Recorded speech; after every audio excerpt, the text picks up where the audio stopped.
You know, we all have a lot of data, and it has to positively, absolutely stay safe. It can't get into the wrong hands, and the biggest challenge we have is how to transfer it from here to there. We all know as leaders that legacy tools that transfer our important files and sensitive data are mostly outdated and fall short on security, especially with the demands of today's remote workforce. Relying on outdated technology puts our organization's brand at risk, and that is unacceptable. So we're excited to invite you to step into the future of completely secured managed file transfer from our friends at Kiteworks. Kiteworks is absolutely, positively the most secure managed file platform on the market today. They've been FedRAMP Moderate authorized by the Department of Defense since 2017. And unlike traditional legacy systems with limited functionality, Kiteworks has unmatched software security with ongoing bounty programs and regular pen testing to minimize vulnerabilities. And the coolest part, they have easy-to-use one-click appliance updates you will love. Step into the future of secure managed file transfer with Kiteworks. Visit kiteworks.com to get started. That's kiteworks.com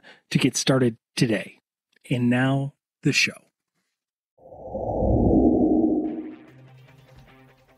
Hi, Cybercrime Junkies. This is your host, David Morrow. In this episode, we interview a experienced IT executive, business owner, and active member in chambers of commerce and specialty technology industries. It's a warning shot for us all. Any one of us can be a victim of social engineering. What you're about to listen to is a true story told from the victim's perspective. Safa M is a CEO, entrepreneur, and well-respected California business leader.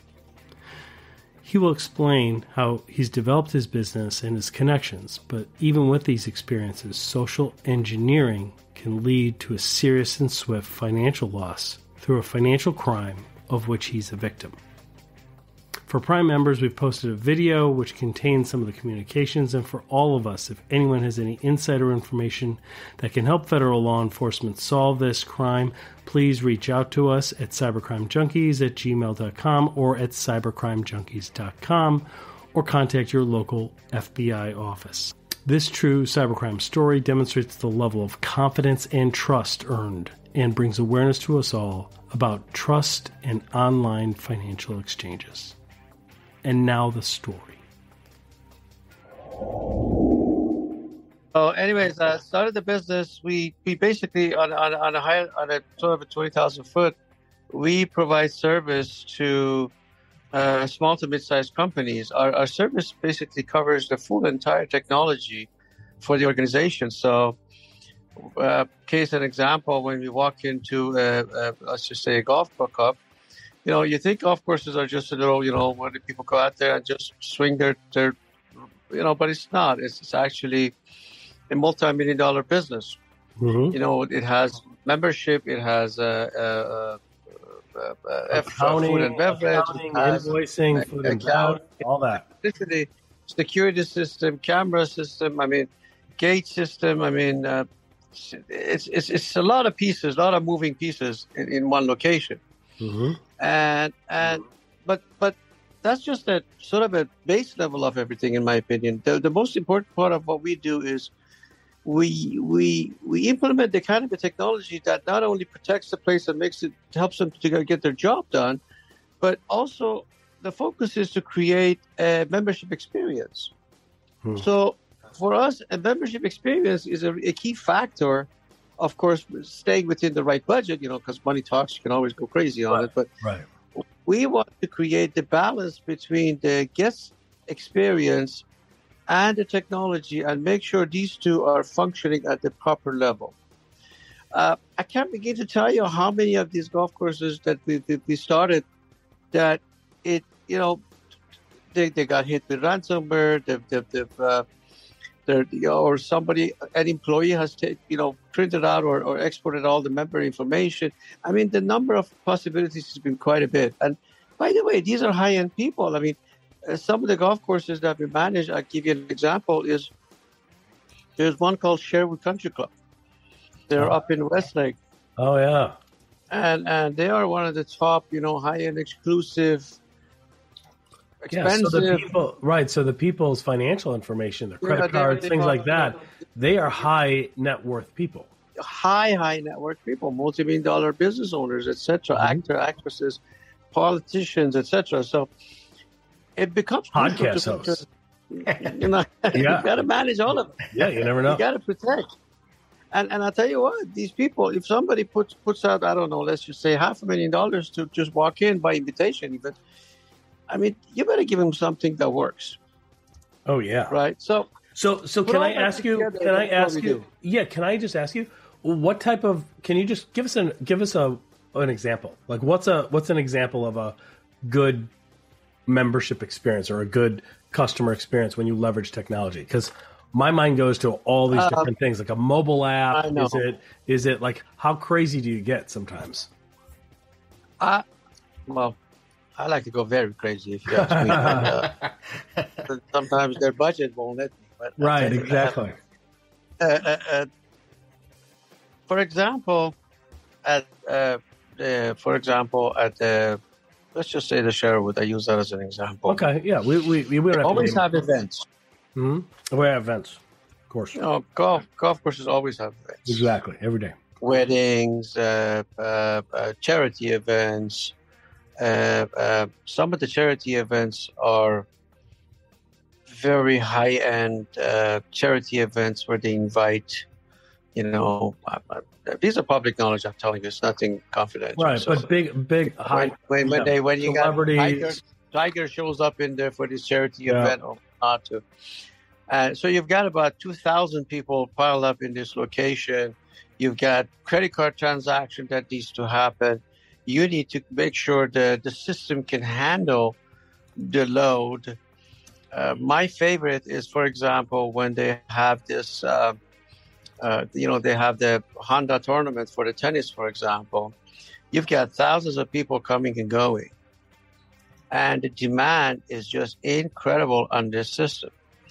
And even though some of these events are so high-end that, you know, other carriers bring their equipment just to make sure that they can support the demand, but yet the pressure is still on our system because they'll see our Wi-Fi. They want to be able to do what they need to do, whether a guest wants to stream or whether the guest wants to podcast or whether. I mean, there's just so many activities that is happening. And you need to make sure you put the fundamental of the system that can carry and handle such a load. Because otherwise, sadly, in our industry, bad news travels much, much faster than good news. Yep. Just exactly. It is what it is. So these are the things. Or, for example, we have had a case of, we have a yacht club, one of our clients, and I love going there because the view is just gorgeous. You know? It's the same thing with golf courses, man. I love the view. I said, these are my options, right? So there is a yacht club that they recently had an event. It's a small area, but they have 1,200 people squeezed in there. Wow. And we had just recently taken over this operation.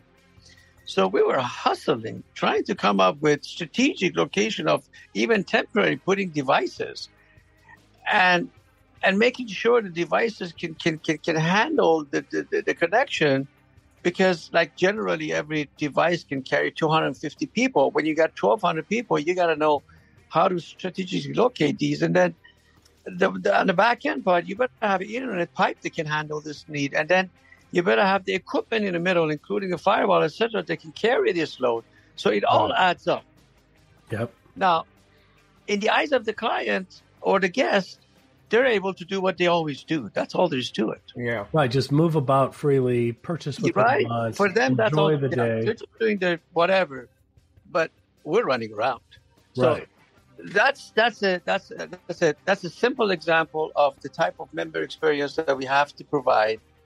Well, now, I'm going to security's got to be top of mind in those events. Absolutely. Right? I mean, like, is everything, do you make sure everything is like encrypted, backed up, all of that, right?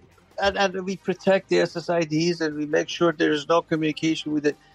I can't begin to tell you how many places I've gone that their whole Wi-Fi, once I scanned it, all their internal equipment, servers, everything is fully exposed. Oh, yeah. Oh, I mean, we've seen that a lot where it's completely exposed, right? And they have Internet of Things devices on there, and like, look, we have a great new smart refrigerator in the kitchen area. You're like, oh my God, it's like you can break in right from that. Like, it's crazy, it's wide open.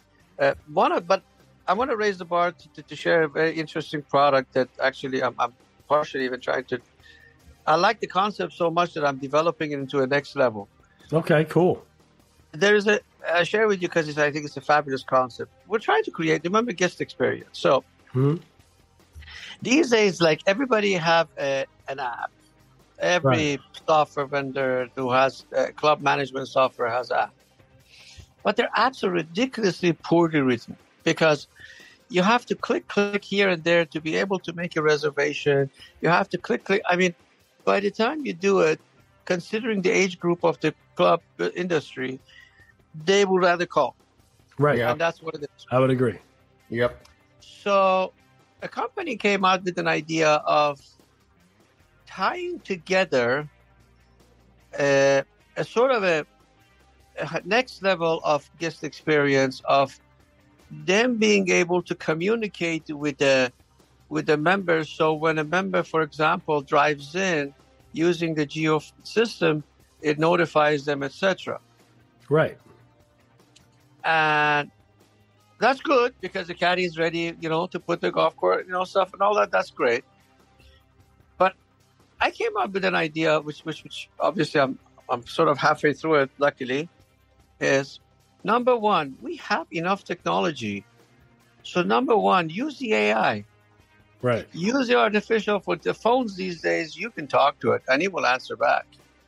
Even if it doesn't understand you, it will answer you back. So what I'm developing is let's imagine that you pick up your phone and you says, "Hello, Mr. Safa, how can I help you?" "Oh, I'd like to make a reservation today for a tea time." "Sure, what time would you like to go?" 2:00. "Let me check. It is available. Would you like to invite your friend Tony like you did last time?" Right. "Oh, it keeps track today of all. I'm going this, right?" Right. "Oh, okay, no problem. Tony has been notified. He will join you as he accepted your invitation." "Perfect. Would you like to have dinner over at what time?" 6:00. "Let me check. Sure, it's available." "Perfect.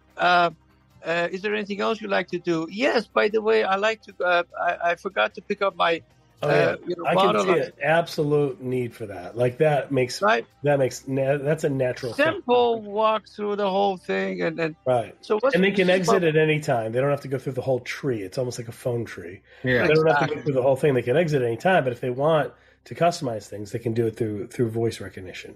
Remember, everything is available. All the information in the back end is fully available through the database that already collected your information. It knows who you are, what you do, what you eat, where you go, what time you show up, what time you leave. Exactly. But rather than having to click and go through. And then add up the geofencing to it. So you show up, it notifies the club, it notifies the F&B, it notifies everywhere that, hey, Mr. Safa is there. When you arrive it says, "Hey, Safa, by the way, Tony is waiting for you he's been waiting for you for 20 minutes, just for fun of it." You create this streamline of, so by the time the guest leaves, they'll remember. Oh yeah, they'll have a really good experience. They'll remember. They feel like they got their money's worth. Yeah, we have a team. This is what we do. Yeah, that's really interesting. We have a team that does custom mobile apps, and they've developed apps for like sporting events, right? And it's very similar. The geo tracking, it tells them, how long until the first pitch. I've got 8 minutes, and it tracks that you're there. And you're like, well, how do I get to my seat? It's like it's right over there to the left, and it like walks you down. It tracks where you go so that you can find your seat in the stands. It's pretty neat. Like I love that. I think that's fantastic. What a great experience. Engage the member. The reason I've been very focused on the member experience is because part of the process of my doing business, I was involved with a gentleman who was a home builder, and then they merged into a hotel business. They bought many hotels they built St. Regis, Hilton, W's, etc. And I was involved with all of these groups, and my job was to interact with their technology people as the liaison for the company, the guy who owns it. And you get trained about what do you do to use the technology to create that experience. For example, right now hotels, it's nice. You go in there, the lights gets adjusted, the thing gets adjusted, the TV shows your name. I think they're still pretty primitive, but there's a lot more out there that can be done. But more of the story is, for us is, at the end of the day, how do I translate the technology to something tangible that that person can touch it or feel it or remember? Right, because it really gets to, I mean, we see this every day, and that is it gets to the point where technology either gets in our way because it's not functioning the way it's supposed to, and that's where Exactly. bulk, right, or it's causing us risk that we didn't anticipate, like with cybersecurity. But really, we're growing, and there are pockets where we see where we're really leveraging advances of technology, where life is getting better because of it. It's improving the experience that it would be without the technology. Exactly. And in moments like that, you realize why all the other stuff is worth it. Yep. Right. That's cool. And of course, with it, you have to have that. You have to have that dependency, because when you become dependent to it, you better have protection, backup, redundancy, etc., because those are all going to be a very crucial part of survival, right? Right. I mean, otherwise, and today the human is still the weakest link. When we talk about cybersecurity, it's really human security. Like it really is. Yeah, it is. The humans are our biggest weakness.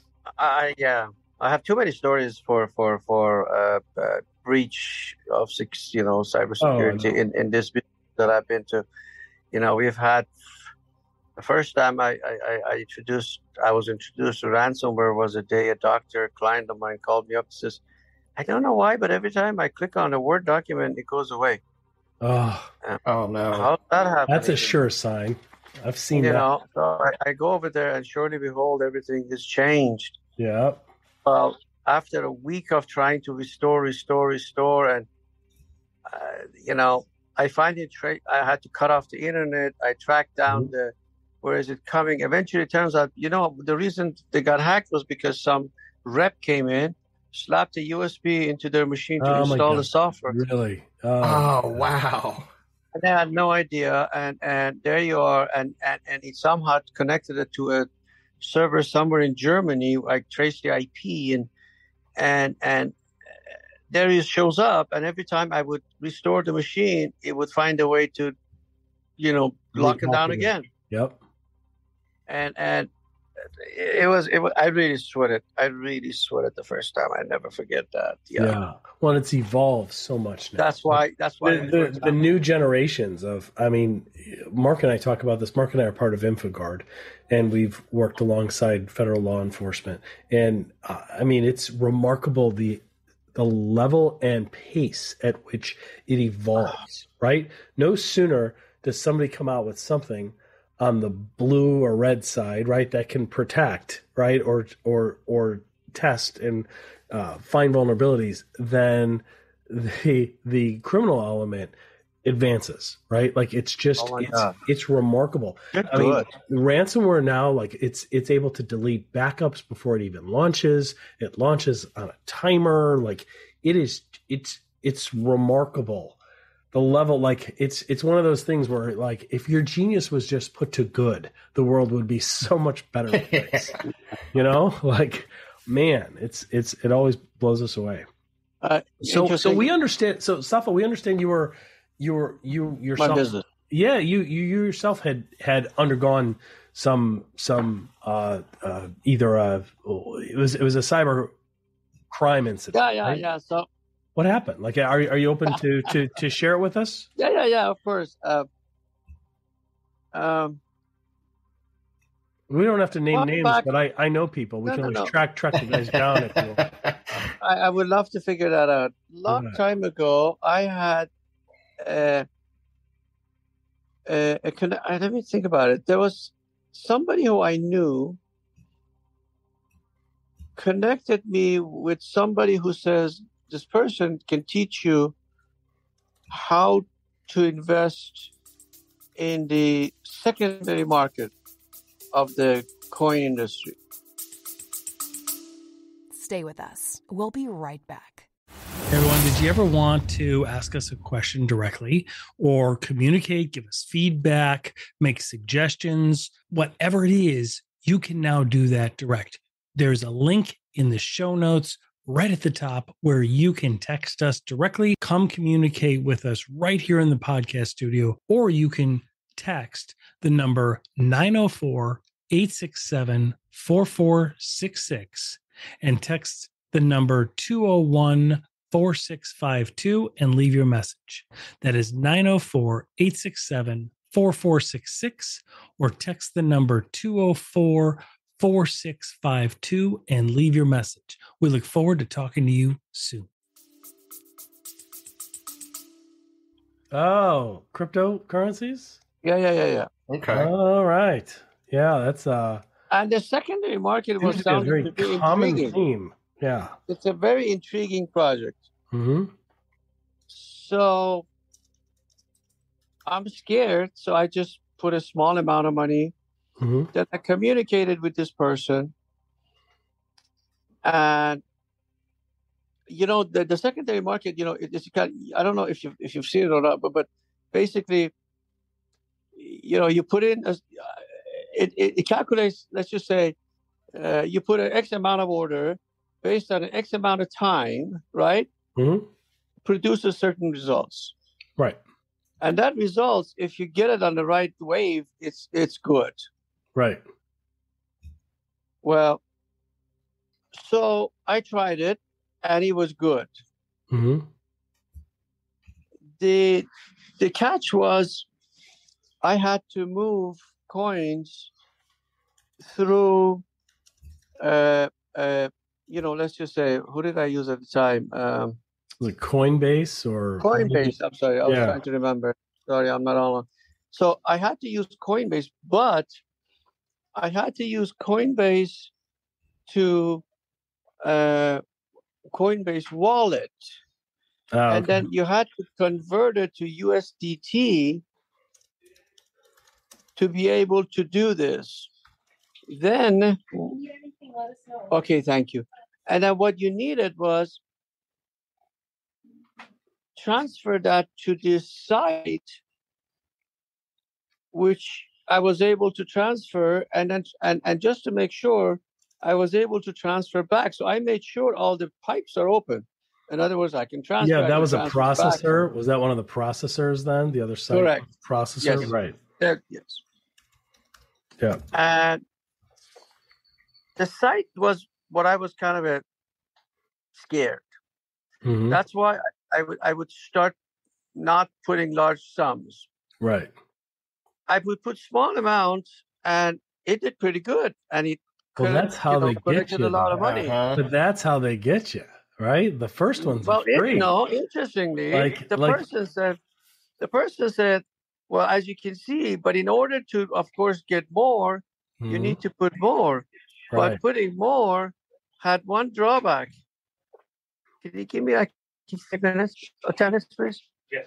So the drawback was, he said, you need to put in more money, more USDT. I said, I don't have any. I'm not going to do it. He says, I'll tell you what, I'll put it in. Oh. So he put in a large sum, like 120,000 USDT into my account, which now you think to yourself that either he's an idiot or he wants to spend money. Right. So, of course, it exponentially increased, and it had to be a certain time of the day to do these processes when the coins were on a certain upswing where you should do it. And that was the hard part because I didn't know when that is. Right, because it was day trading. Right? Mm-hmm. So put it all together, this money grew pretty good, a very large sum. Well, one of the times when it hit, I think when it hit $400,000 or something, all of a sudden a message comes on the site saying, "Hey, we cannot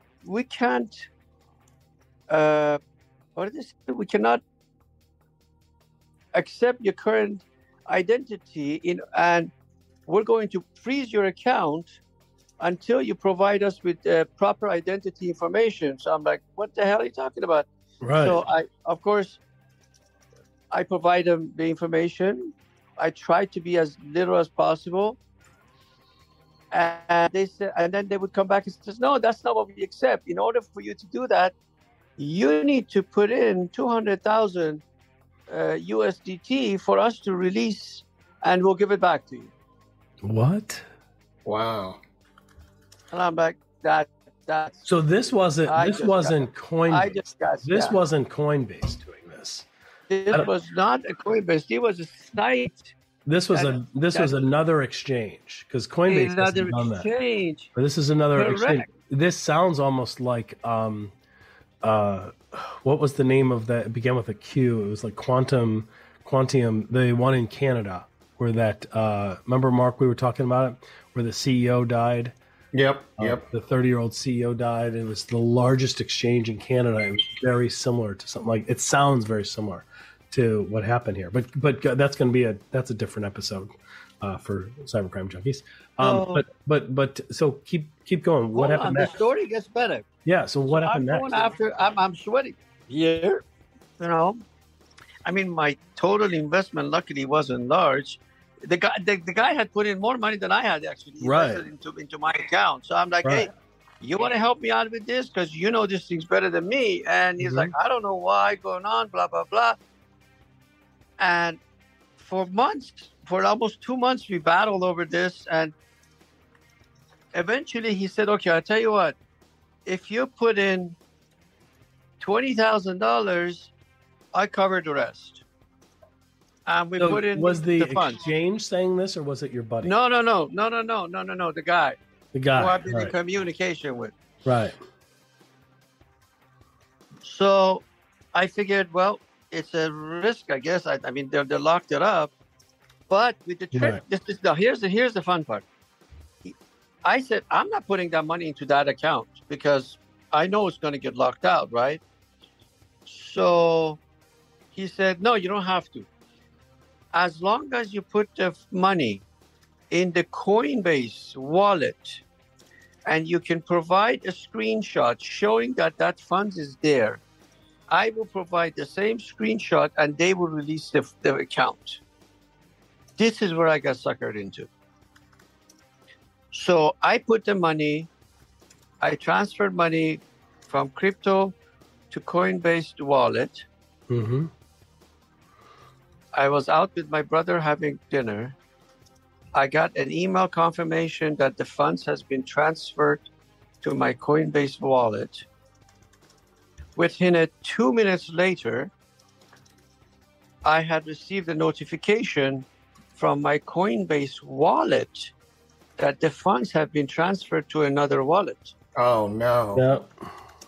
And I'm like, how is that possible? I didn't approve that. I didn't give Coinbase wallet. So I go online and I check it out, and surely behold, that 20,000 came to Coinbase wallet and it left to another wallet. Now, remember, I have two-factor authentication turned on. Mm-hmm. I'm using the authenticator product. How did they do that? So I'm jumping on the phone, calling Did your Coinbase. phone die during this time? Did your phone die Nope. during this time? Like, did they do a SIM swap? No. No.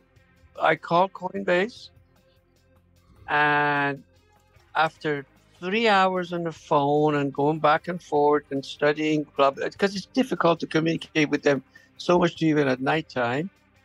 Yeah. They provided me an email saying, we verified that there is a third-party malicious attack on your account mimicking your information, and that's how the information was transferred. The coins were transferred. I don't know how the heck could they mirror my authenticator. Well, how did they come up with the code that it allowed this transfer? Right. That's a great question. So there is the story of baby Al Capone and a couple other gentlemen who would bribe people at the telecom places, like at the stores, like at the AT&T store, and they would do a SIM swap for them. Yes. And they actually did it to Michael Turpin, one of the main founders and leading guys in cryptocurrency, and they got his phone for a period of a couple hours. And during the afternoon, when Michael Turpin and his wife were on the phone with AT&T, I believe it was AT&T, trying to say, hey, I'm supposed to have a secure PIN. I've got multi-factor. What's going on? My phone's dead. What's happening? They had accessed his phone, and with the privileges on his phone, they were able to peek around, and they found his private keys to his crypto wallet and transferred $24 million out. Yep. Yeah. Did you contact law enforcement? What did you do? I sure did. I contacted you file a report at the FBI has a website that you file a report, and of course, nobody has yet come back to me. I contacted the sheriff. And here's the sad news, as you already know, that all the wallets are saying we are perpetual and we have nothing to do with it. And once it's gone, it's not our problem. Right. It's in the whole. It's really finders keepers, right? Yep. Like it gets back to whoever has the private keys to that wallet owns it, right? Owns it. That's it. Like that's how they determine it. But how do they? I mean, I can even understand. Well, they knew the address to my wallet, but in order still for the action to happen, you need to go through the second factor. This is the part that puzzled me. Right. And, the SIM swap, by the way, is a story that I always tell in my meetings or in my, speaking events about, hey, guys, I've seen few of these already in my lifetime. If your phone just blinks for a second and it's acting up, trust me, check it out again. Your entire digital life is being taken over. Right. Yeah, your entire digital life. And it's interesting because we talk about this a lot. 20 years ago, we had two lives. We had our digital presence, but we also have an in-person presence. And if the digital presence goes down because technology fails or it glitches or whatever, we could still conduct business or our personal lives in real life. Today, they've merged. Like you really can't do much in the physical realm without your digital identity. Like you can't go buy things. There's a lot of places that don't take cash. You try and hand people cash. They're like, what am I supposed to do with this? I'm like, this is what pays for everything, dude. Like this is actually all of this is just the digital version of this thing, right? Like it's crazy. The world has gone to that. I think this was, by the way, on purpose, if you ask me. I think there is a whole story behind why are we... They're basically killing cash and going digital only for other purposes. I think beyond just what you and I see of convenience of you slap your phone and everything works. Yeah, it's probably a matter of control. Matter of control, monitoring. They really are. Yeah. Well, that's why there's podcasts and free radio. So talk to me about the law enforcement. By the way, afterward, I tried to get a hold of that guy. Yeah. Nothing. He disappeared. Poof. Wow. So he disappeared. Wow. And how well did you know him? How well did you know this guy? This whole thing happened in the course of 6 months. Wow. And you had met him? You had met this guy through somebody that you trusted? Yeah, I know this guy, a friend of mine who lives in Florida, and he connected with him. So I even asked him. He's like, I don't know. I can't find him either. I'm like, what the... Whatever. Wow. But maybe they scam so many people at once and they just vanish. Stay with us. We'll be right back. We all have a lot of data, and it has to positively, absolutely stay safe. It can't get into the wrong hands, and the biggest challenge we have is how to transfer it from here to there. We all know as leaders that legacy tools that transfer our important files and sensitive data are mostly outdated and fall short on security, especially with the demands of today's remote workforce. Relying on outdated technology puts our organization's brand at risk, and that is unacceptable. So we're excited to invite you to step into the future of completely secured managed file transfer from our friends at Kiteworks. Kiteworks is absolutely, positively the most secure managed file platform on the market today. They've been FedRAMP moderate authorized by the Department of Defense since 2017. And unlike traditional legacy systems with limited functionality, Kiteworks has unmatched software security with ongoing bounty programs and regular pen testing to minimize vulnerabilities. And the coolest part, they have easy to use one-click appliance updates you will love. Step into the future of secure managed file transfer with Kiteworks. Visit kiteworks.com to get started. That's kiteworks.com to get started today. And now, the show. Well, yeah, and what's interesting too is in that story about the Canadian largest crypto exchange, what was happening is there really wasn't even a cryptocurrency in there. Like you would invest and you would get a report that said, "Oh, I just bought X amount of Bitcoin," but really you hadn't. Like Bitcoin ultimately is on it's in the ultimate blockchain, right? You can always see the transactions, and the transactions had never happened.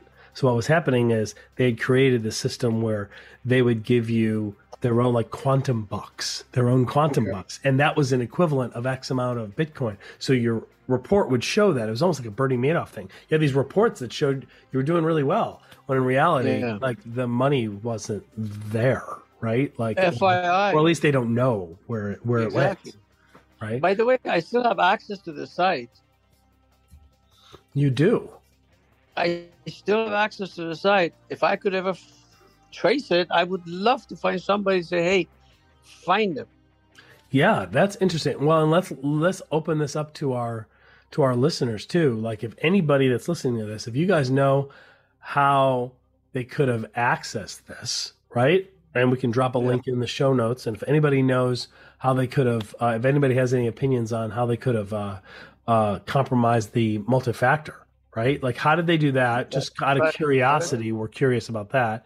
Like without a SIM swap, how could they have done that? That should be pretty easy for our listeners to answer us.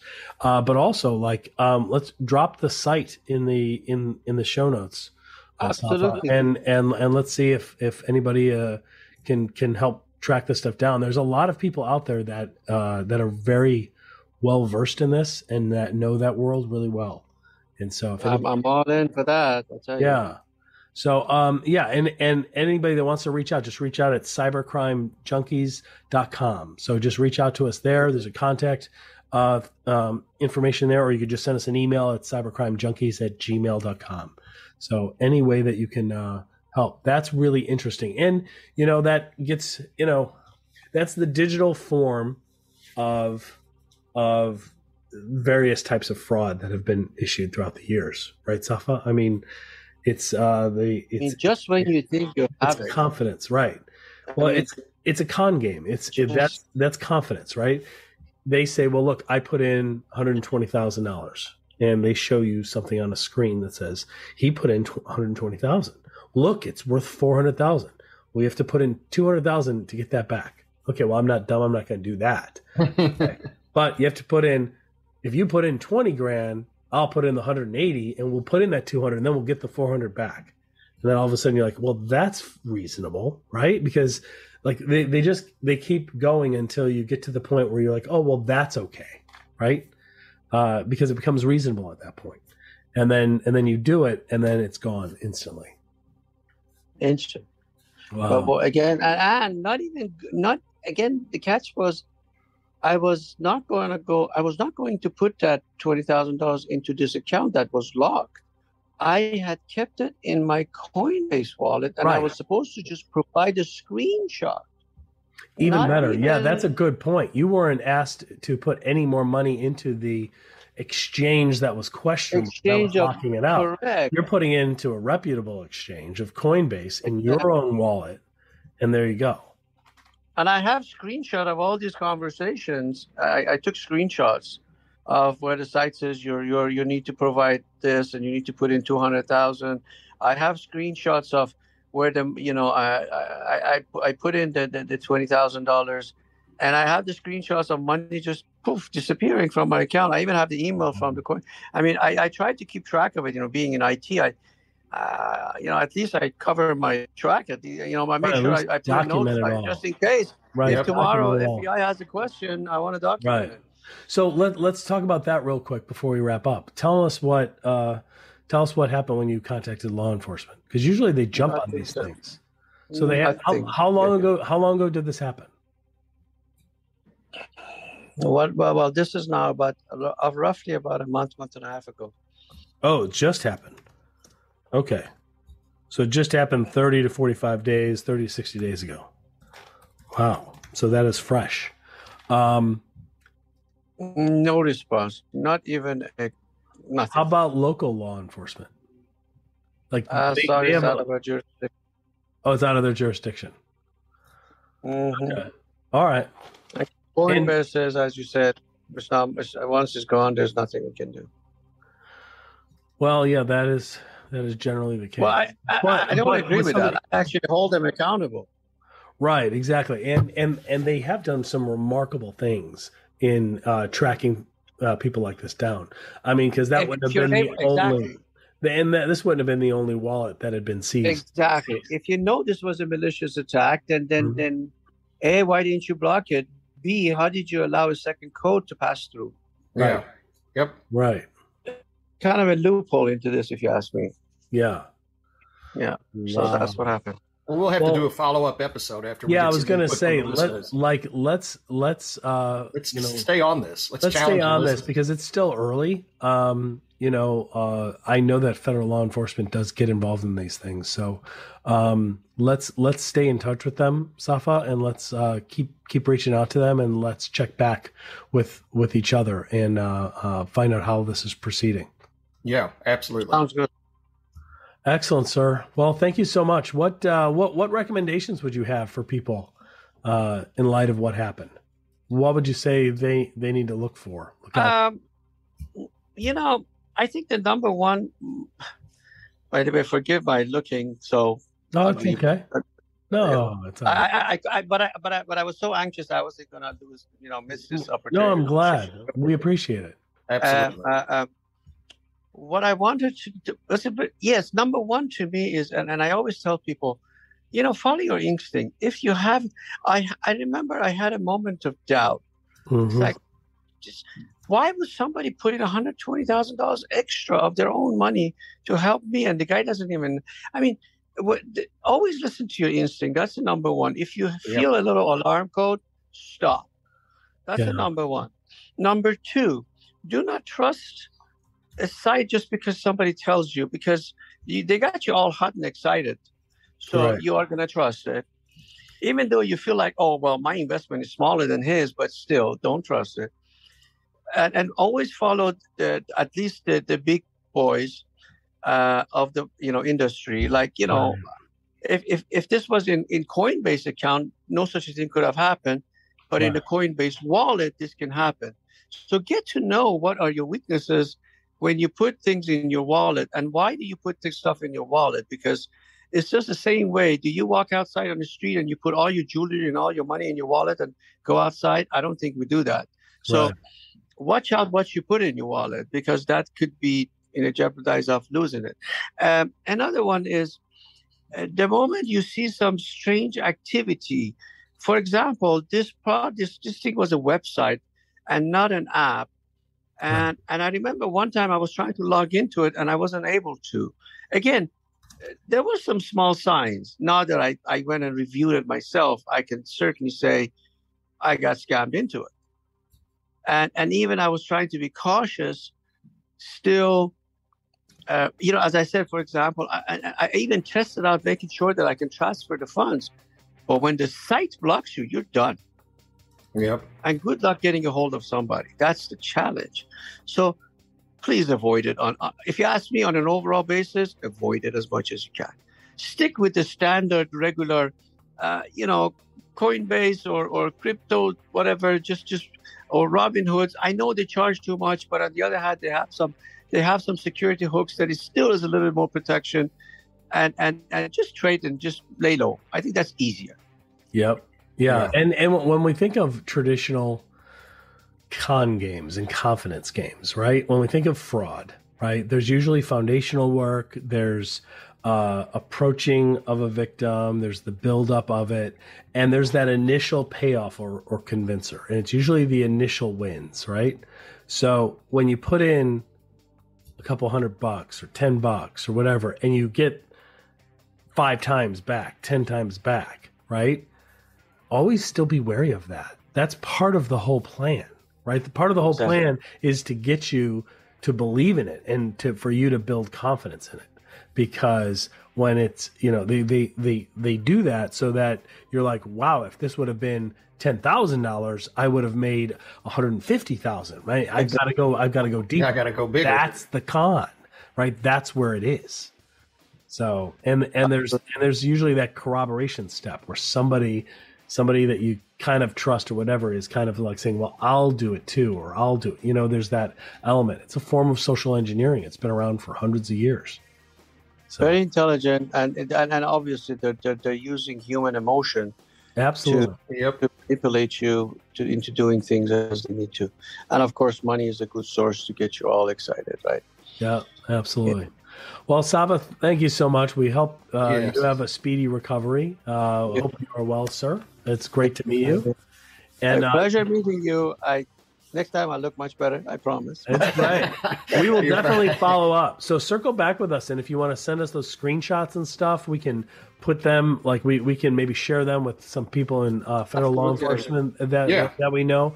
We'll get them in the hands of people, and like if there's something that can be done, we'll help you do it for sure. Absolutely. Thank you kindly, gentlemen. I appreciate your time. It was a pleasure speaking with you, and of course, thanks to Tony that they connect me with you guys. And absolutely. It's been a joy. And I wanted to, I love sharing the story because at this stage of our lives, the reason that these things are happening is because a lot of times the lack of education, and we need to tell our story because people can learn from it, and be more awareness is a key right now. That's exactly right. That's very important. So thank you for what you're doing. Thank you thank you so much. You got it. Yeah, we appreciate it. Thank you. Hi, Cybercrime Junkies. Thanks for listening. Got a question you want us to address on an episode? Reach out to us at cybercrimejunkies.com. We explore why cybercrime grows daily, how it is funded, productized, and organized, how to protect yourself, and where cybercrime goes to hide. And thanks for being a cybercrime junkie. Hey everyone, we are thrilled to introduce you to a place very close to our heart, blushingintrovert.com. An online store of women's clothing and accessories that make the perfect gift. You see, they're passionate about spreading joy and promoting mental health awareness. BlushingIntrovert.com carries cozy women's sweatshirts and quality accessories, journals, handmade gifts and stickers. Everything is in stock, ready to ship directly to your door. Inspired by the calling to give back, a portion of every purchase supports vital mental health initiatives. So your shopping experience with BlushingIntrovert.com truly makes a difference. So come check them out on either Etsy or at their online store at BlushingIntrovert.com and experience the warmth. BlushingIntrovert.com, your happy place. Visit BlushingIntrovert.com today.